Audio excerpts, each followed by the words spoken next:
নমস্কার বন্ধুগণ, আমি আপনাদেরই বন্ধু রাজেন্দ্র।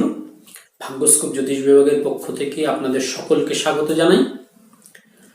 আজকে আমি একটি নতুন বিষয় নিয়ে আপনাদের সামনে উপস্থিত হয়েছি। আমাদের জীবনের প্রতিটি ক্ষেত্রে আমরা কিন্তু শত্রুতার দ্বারা সবসময় প্রতিহত হই।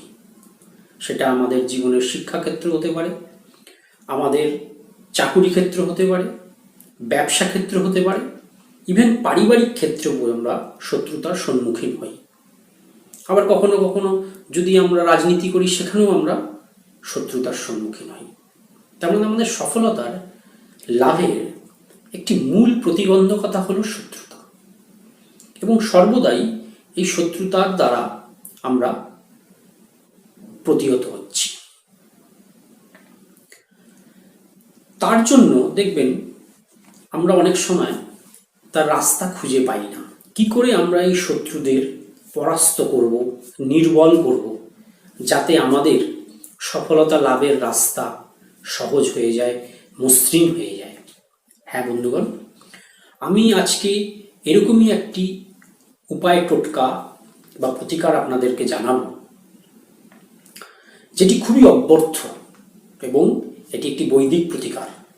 এই প্রতিকারের দ্বারা আপনারা প্রচণ্ড শত্রুতার সম্মুখীন হচ্ছেন বা হয়েছেন, এইরকম শত্রুদেরও পরাস্ত করতে পারবেন এবং তাদের নির্বল করতে পারবেন। আপনারা কি করবেন সেটা আমি বলি। আনন্দ আকাশে বাতাসে,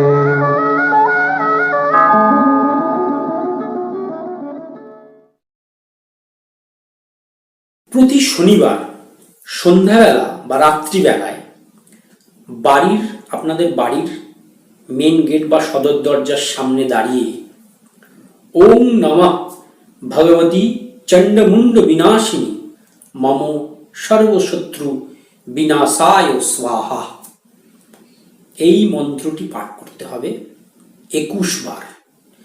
তবে হ্যাঁ, এই মন্ত্রটি পাঠ করার সময় আপনার ডান হাতে একটি রক্ত জবা ফুল থাকবে এবং বাঁ হাতে এক মুঠ সর্ষে, কালো সর্ষে আপনার হাতে থাকবে। এই দুই হাতে, ডান হাতে আপনার জবা ফুল বা রক্ত পুষ্প, যে কোনো রক্তবর্ণ কালারের পুষ্প, আর বাঁ হাতে হলো কালো সর্ষে নিয়ে আমি যে মন্ত্রটি বললাম সেই মন্ত্রটি 21 বার পাঠ করবেন। এই 21 বার মন্ত্রটি পাঠ করার পরে জবা ফুল বা রক্তপুষ্পটি মা কালীর পাদপদ্মে অঞ্জলি দেবেন। আর এই কালো সর্ষেটি 3 রাস্তার মোড়ে গিয়ে আপনার যে শত্রু তাকে মনে মনে স্মরণ করে বা কল্পনা করে 3 রাস্তার মোড়ে গিয়ে আপনার এই সর্ষেগুলোকে ছড়িয়ে দেবেন। ছড়িয়ে দিয়ে আপনি বাড়ি চলে আসবেন, পেছন দিকে আর তাকাবেন না।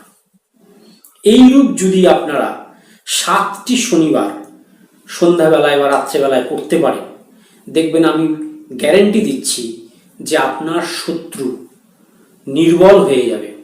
তারা ধীরে ধীরে আপনার সামনে থেকে সরে যাবে, আপনার সফলতার রাস্তা মসৃণ হয়ে যাবে এবং আপনি আপনার লক্ষ্যে বা গন্তব্যে সহজেই পৌঁছতে পারবেন।